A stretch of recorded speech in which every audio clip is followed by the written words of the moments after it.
نحمده ونصلي على رسوله الكريم أما بعد فأعوذ بالله من الشيطان الرجيم بسم الله الرحمن الرحيم وأن هذا صراطي مستقيما فاتبعوه ولا تتبعوا السبل فتفرق بكم عن سبيله ذلكم وصاكم به لعلكم تتقون صدق الله العظيم وصدق رسوله النبي الكريم قال الله تبارك وتعالى في القرآن المجيد إن الله وملائكته يصلون على النبي يا أيها الذين آمنوا صلوا عليه وسلموا تسليما اللهم صل وسلم وبارك على سيدنا مولانا محمد بارك وسلم وصلوا علیہ۔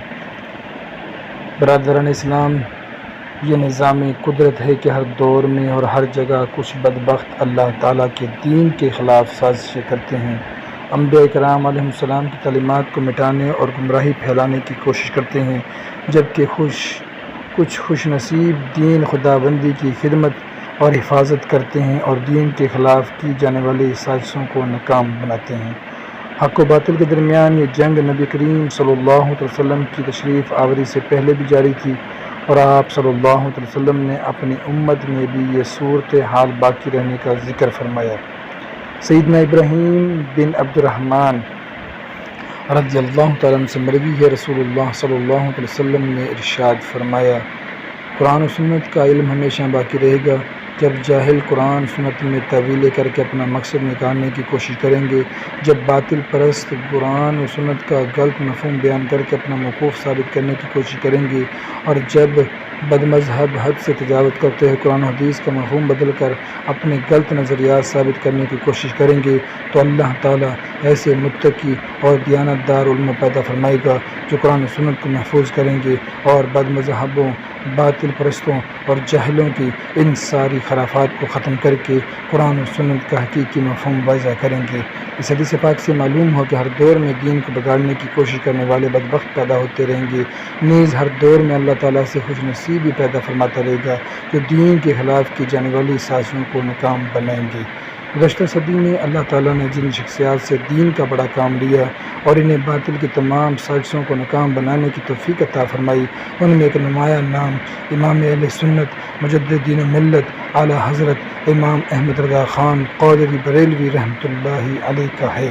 آپ نے دین کی حفاظت و تجدید کے لیے ہر محاذ پر کام کیا، قرآن و سنت کی تشریح وضاحت کرتے ہوئے ہزاروں قدیم و جدید شرعی مسائل پر رہنمائی فرمائی، کفار کی چالوں سے مسلمانوں کو بروقت خبردار کیا اور ہندو مسلم اتحاد کو مکمل طور پر مسترد کرتے ہوئے دو قوی نظریے کا تصور دیا۔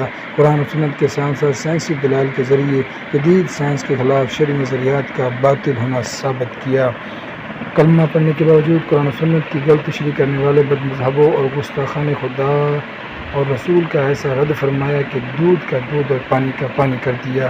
جذبہ محبت کو بڑھانے والے ایسے خوبصورت کلام لکھے جن کا ہر شعر قرآن و سنت کی ترجمانی کرتا ہے، یوں بغیر کسی حکومتی سرپرستی کے دین کی سربلندی کے لیے ایسی عظیم و شان خدمت سر انجام دیے کہ اس وقت جامعہ ازہر مصر سمیت دنیا بھر میں یونیورسٹیز اور جامعات میں ان کی شخصیات کے مختلف پہلو پر تحقیق کر کے ڈائریکٹ پی ایچ ڈی کی ڈگریاں حاصل کی جا رہی ہیں۔ اس کے باوجود ان کی زندگی کے کئی گوشے ہم بھی تخلیق طلب ہیں۔ ہر دور کی طرح اس وقت میں بھی باطل پرست اور جاہل لوگ دین کے خلاف سازشوں میں مصروف ہیں۔ آئے روز کوئی نہ کوئی فتنہ برپا ہوتا رہتا ہے اور دین سے متعلق ایسی باتیں پھیلائی جاتی ہیں جن کا دین سے دور کا بھی تعلق نہیں ہوتا۔ ان حالات میں امام احمد رضا خان رحمۃ اللہ علیہ کی تعلیمات ہمارے لیے مینارہ نور کی حیثیت رکھتی ہے اور افکار رضا پر کارمند رہنا فتنوں سے بچنے کا بہترین ذریعہ ہے۔ آج کے خطبے میں اعلیٰ حضرت امام احمد رضا خان بریلوی رحمۃ اللہ علیہ کی تعلیمات و افکار کا ذکر ہوگا۔ امام احمد رضا خان رحمۃ اللہ علیہ 10 شوال المکرم 1272 14 جون 1856 کو ہندوستان کے شہر بریلوی میں پیدا ہوئے۔ آپ کے دادا محترم مولانا شاہ رضا علی خان رحمۃ اللہ علیہ اور والد گرامی مولانا شاہ نقی علی خان رحمۃ اللہ علیہ اپنے دور کے نامور علماء تھے۔ 4 سال کی عمر میں قرآن مجید مکمل کر لیا اور 13 برس 10 ماہ کی عمر میں 1869 میں مکمل عالم بننے کے بعد والد گرامی کی نگرانی میں فتویٰ لکھنے کا آغاز کر دیا۔ اللہ تعالیٰ نے قدیم جدید علوم میں اعلیٰ درجے کی مہارت اور نہایت پختہ حافظہ عطا فرمایا تھا۔ ترجمہ قرآن مجید کرنے کے علاوہ سینکڑوں کتابیں تحریر فرمائی اور اللہ تعالیٰ کی حمد، نبی کریم صلی اللہ علیہ وسلم کی نعت اور بزرگوں کے مناقب میں سینکڑوں اشعار لکھے۔ خدمات دینیہ سے بھرپور زندگی گزارنے کے بعد 25 صفر 1340 28 اکتوبر 1921 کو جمعہ کے دن وصال فرمایا۔ 68 سال مختصر زندگی میں تقریباً 3 سال بچپن کے اور 11 سال طالب علمی کے گزرے، باقی 54 سال تحریر و تقریر کے ذریعے دین و متین کی خدمت سر انجام دی۔ آپ کے شہزادے مفتی اعظم ہند مولانا مصطفیٰ رضا خان رحمۃ اللہ نے کہا، تم ہو سراپا شمع ہدایت مہی سنت اعلیٰ حضرت، تم ہو ضیاء دین ملت و مہی سنت اعلیٰ حضرت۔ مسلک اعلیٰ حضرت یا فکر رضا کیا ہے؟ بعض لوگ سمجھتے ہیں کہ امام احمد رضا خان رحمۃ اللہ نے کوئی نیا مسلک ایجاد کیا جو پہلے موجود نہیں تھا، ایسا ہرگز نہیں۔ اعلیٰ حضرت رحمۃ اللہ خود بھی بزرگوں کی تشریحات کے مطابق قرآن و سنت پر عمل پیرا تھے اور اپنی تحریروں اور تقریروں کے ذریعے دوسروں کو بھی اس کی تاکید فرماتے۔ اس کی وضاحت کچھ یوں ہے کہ دنیا و آخرت کی کامیابی اور اللہ تعالیٰ کا قرب پانے کے لیے 3 چیزیں بنیادی حیثیت رکھتی ہے: عقائد درست ہوں، نمبر 2 اعمال اچھے ہوں، نمبر 3 دل پاکیزہ ہو۔ معلم کائنات صلی اللہ علیہ وسلم نے ہمیں ان تینوں سے متعلق مکمل رہنمائی عطا فرمائی ہے۔ آپ کے دین میں عقائد کی وضاحت بھی ہے، اعمال کی اصلاح بھی ہے اور دل کا تزکیہ بھی۔ یہ تعلیمات اس قدر وسیع ہے کہ علماء دین نے ہر ایک سے متعلق امور کو الگ الگ علوم کی صورت میں مرتب کیا ہے۔ ایمانیت اور عقائد کی وضاحت کے لیے ایک مستقل علم تشکیل دیا گیا جس کا نام علم کلام ہے۔ احکام و معاملات کی وضاحت کے لیے بھی الگ علم مرتب کر کے اس علم فقہ کا نام دیا گیا۔ اس طرح دل کو سنوارنے کے لیے قرآن و سنت میں جو تعلیمات ارشاد فرمائی گئی انہیں بھی ایک علم کی شکل دی گئی جس کا نام علم تصوف ہے۔ اللہ تعالیٰ نے جن علماء کو ایمانیت کے شعبہ میں دین کی خدمت کا شرف عطا کیا انہیں متکلمین اور اصولین کہا جاتا ہے۔ ان میں ایک بہت بڑی شخصیت کا نام شیخ ابو المنصور محمد ماتریدی حنفی رحمۃ اللہ علیہ ہیں۔ عقائد کی تفصیلات میں صدیوں سے اہل سنت جماعت کی تشریحات اختیار کرتے ہیں، سنی ماتریدی کہلاتے ہیں۔ جن افراد کو اللہ تعالیٰ نے قرآن و سنت سے شرعی احکام اخذ کرنے کا ملکہ عطا کیا اور ان سے علم و فقہ کی خدمت لی انہیں مجددین اور فقہا کہا جاتا ہے۔ ان میں ایک بڑی شخصیت کا نام امام اعظم ابو حنیفہ نعمان بن ثابت رضی اللہ تعالیٰ عنہ ہے۔ تقریباً 1250 سال امت کی اکثریت انہی کی تلقین کرتی ہے اور حنفی کہلاتی ہے۔ اللہ عز و جل نے جن کو دل سنوارنے کے لیے منتخب فرمایا انہیں صوفیہ کہا جاتا ہے۔ ان میں ایک بڑی شخصیت کا نام داتا گن بخش علی حجویری رحمۃ اللہ علیہ ہے۔ ایک اور بلند پایا نام غوث اعظم شیخ عبدالقادر جیلانی رحمۃ اللہ علیہ کا ہے۔ اسی طرح خواجہ خواجگان خواجہ معین الدین چشتی اجمیری رحمۃ اللہ علیہ، شیخ المشائخ خواجہ بہاؤالدین نقشبندی رحمۃ اللہ علیہ اور سلطان مولیا خواجہ شہاب الدین عمر سہروردی رحمۃ اللہ علیہ بھی بلند پایا رکھتے ہیں۔ انہی کی نسبت سے کوئی چشتی، کوئی قادری، کوئی نقشبندی اور کوئی سہروردی کہلاتا ہے۔ اس تشریح کے مطابق امام احمد رضا خان بریلوی رحمۃ اللہ علیہ مسلک فقہی مذہب کے اعتبار سے سنی ماتریدی حنفی تھے۔ یہی مسلک اعلیٰ حضرت اور فکر رضا ہے۔ طریقت میں آپ قادری تھے۔ اللہ تعالیٰ کی بارگاہ میں نبی کریم صلی اللہ علیہ وسلم کے صحابہ اور آپ کے اہل بیت رضی اللہ تعالیٰ عنہ کا مقام انبیاء کرام علیہ السلام کے بعد تمام انسانوں سے بڑھ کر ہے۔ باری تعالیٰ نے کلام مجید میں اور نبی کریم صلی اللہ علیہ وسلم نے اپنے اشارات میں بار بار ان کی عظمت و شان کا ذکر کیا۔ قرآن مجید میں اللہ تعالیٰ نے ان تمام سے جنت کا وعدہ فرمایا۔ ہر دور میں بعض لوگ صحابہ کرام اور اہل بیت اعظام علیہم رضوان کے بارے میں افراط و تفرید کا شکار رہے ہیں۔ بعض نے صحابہ سے محبت کی اور اہل بیت کا دامن چھوڑ دیا، جبکہ کچھ اہل بیت سے محبت کا دعویٰ کر کے صحابہ کی توہین کرنے لگے۔ امام اہل سنت اعلیٰ حضرت رحمۃ اللہ نے یہ فکر دی کہ نبی کریم صلی اللہ علیہ وسلم کی ہر نسبت و لائق تعظیم اور قابل احترام ہے۔ علامہ شاہ فضل رسول بدیانی رحمۃ اللہ علیہ کی کتاب المعتقد المنتقد پر حاشیہ اعلیٰ حضرت امام اہل سنت رحمۃ اللہ علیہ نے محبت صحابہ اہل بیت کی وجہ بیان کرتے ہوئے تحریر فرمایا، نہ تو صحابہ سے محبت ان کی ذاتی حیثیت کی وجہ سے ہے اور نہ ہی اہل بیت سے پیار ان کی شخصیت کے پیش نظر بلکہ ان سب سے محبت صرف اس لیے ہے کہ انہیں رسول اللہ صلی اللہ تعالی وسلم کے ساتھ نسبت ہے۔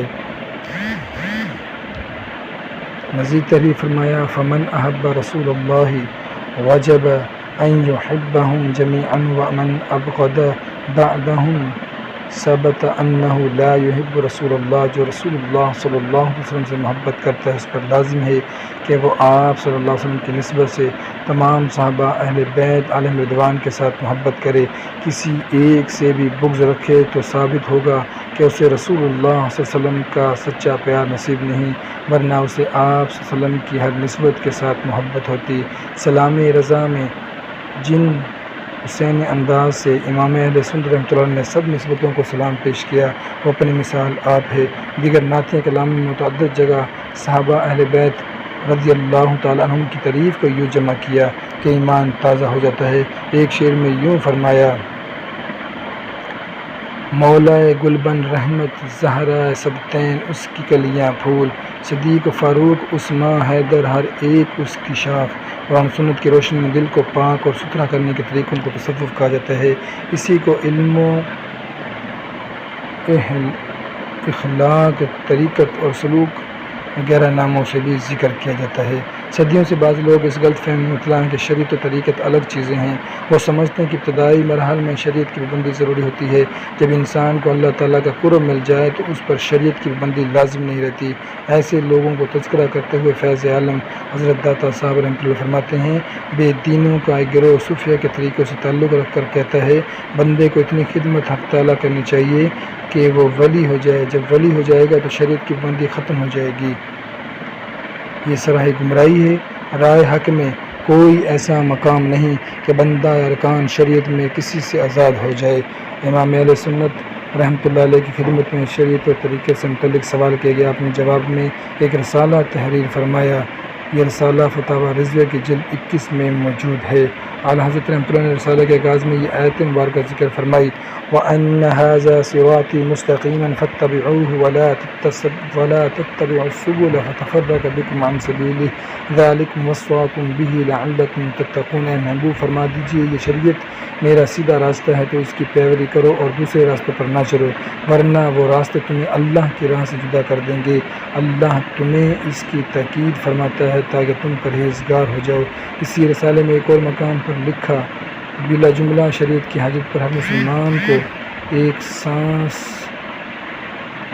ایک ایک پل، ایک ایک لمحہ پر مرتے دم تک ہے، اور طریقت میں قدم رکھنے والوں کو اور زیادہ شریعت کی حاجت ہے کہ راہ جس قدر باریک اس قدر ہادی کی زیادہ حاجت ہے۔ عبادت کرنے والا چکی کھینچنے والے گدھے کی طرح ہے، وہ مشقت اٹھاتا ہے مگر کوئی فائدہ حاصل نہیں کر پاتا بغیر فکر کے، یہ ایسی عبادت ہے۔ اس رسالے میں اعلیٰ حضرت رحمۃ اللہ نے 40 علماء اکرام علیہ رحمہ کے 80 ارشادات مبارکہ شریعت کی اہمیت اور علماء دین کے اعجاز و تکریم سے متعلق نقل فرماتے ہیں۔ امام اہل سنت کی تعلیمات کی روشنی میں ہمیں ایسے لوگوں سے بچنا چاہیے جو دین پر عمل کرنے کے بجائے طریقت کو دین سے جدا قرار دیتے ہیں۔ اعلیٰ حضرت نے لکھا ایسے شخص کی بیعت کرنا، اس کا مرید ہونا جائز ہے جس میں 4 شرائط موجود ہوں: صحیح عقیدہ سنی ہو، علم دین رکھتا ہو، فاسق گناہ کبیرہ کرنے والا نہ ہو، اس کا سلسلہ رسول اللہ صلی اللہ علیہ وسلم تک متصل ہو۔ اگر ان میں سے ایک شرط بھی نہ پائی جائے تو اس کے ہاتھ پر بیعت جائز نہیں۔ فتاوی رضویہ جلد 21 صفحہ نمبر 603۔ قرآن و سنت میں سکھایا گیا کہ مسلمان اپنے دل میں خوف بھی رکھے اور امید بھی۔ وہ اللہ عز و جل کی عظمت و جلالت، اس کی شان و بے نیازی، عدم و مسئولیت اور اس کی بارگاہ میں حاضری کا تصور کر کے اپنے گناہوں کے انجام سے ڈرتا رہے۔ اس کے ساتھ ساتھ اللہ تعالیٰ کے فضل و کرم، اس کی شان رحیمی کا تصور کر کے اس کی رحمت و بخشش سے قوی امید وابستہ رکھے۔ یہ دونوں صاف اس لیے ضروری ہیں کہ انسان کو اگر کھلی چھٹی مل جائے تو بگڑ جاتا ہے، اور اگر اسے مسلسل ڈرایا جائے تو اکتا جاتا ہے۔ دونوں صورتوں میں سنوارنا اور کامیابی حاصل کرنا مشکل ہے۔ اگر مسلمان کے دل میں اللہ تعالیٰ کا خوف نہ ہو تو اس کا کردار بگڑ جائے گا اور وہ شریعت کی مخالفت کر کے آخرت میں سزا کا مستحق قرار پائے گا، جبکہ امید نہ ہو تو وہ اکتا جائے گا اور مایوسی میں کوئی شکوہ شکایت کر کے کفر کر بیٹھے گا۔ ہمارے دور میں اکثر لوگ ایسے ہیں جنہیں نماز چھوڑتے، جھوٹ بولتے، لوگوں کو تکلیف دیتے اور حرام کھاتے احساس ہی نہیں ہوتا کہ ہم کیا کر رہے ہیں۔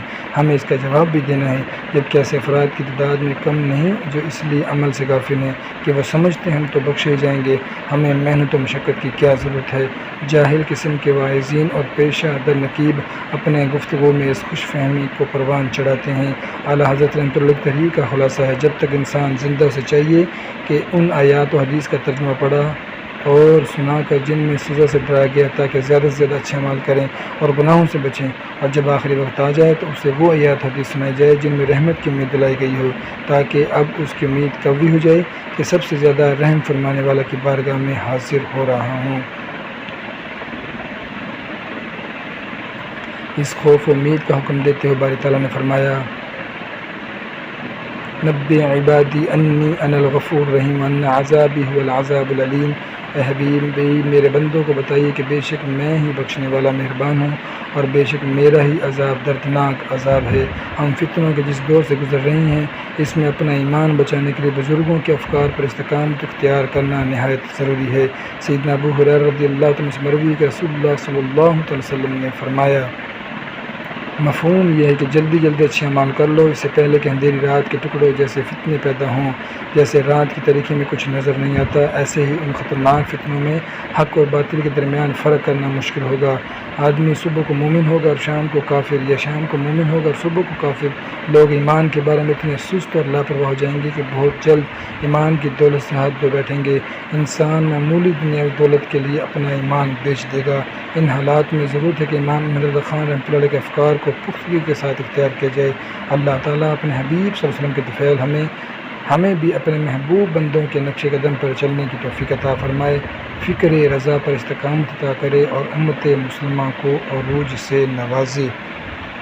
آمین بجاہ النبی الامین صلی اللہ تعالی علیہ وآلہ وسلم۔ نحمدہ ونصلی